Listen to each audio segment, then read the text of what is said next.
हाय माहीर, काय खेळतो? माहीर काय खेळतो बघू दे. वाव, छान आहे ना. खेळतोस तू ह्याने? आवडले तुला ह्या? हे मी काल घेऊन गेले होते घरी. ह्या बिया कसल्या आहेत माहीत नाही, पण माहीरला त्या आवडल्या म्हणून आज माहीर पुन्हा फार्म हाऊसवरती आला हे घेण्यासाठी. माहीर दाखव ह्या बिया, कसले सुंदर आहे ना शना. आवडले तुला? हो.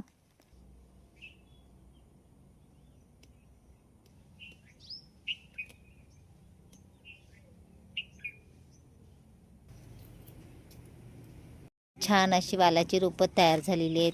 वालाच्या बिया ज्या मी आणून इथे पेरल्या होत्या ना, सेम तसंच मी मेथीच्या बिया पण घरी भिजवलेल्या होत्या आणि त्या इथे मातीत येऊन मी पेरल्या होत्या. आणि आज त्याची मेथीची भाजी पण रेडी झालेली आहे. छोटी छोटी रोपं तयार झालीत मेथीची. छोटी छोटी मेथीची भाजी तयार झालेली आहे आणि मी ती आता काढून घेतलेली आहे. आता घरी जाऊन मी ह्याची छान अशी भाजी बनवते.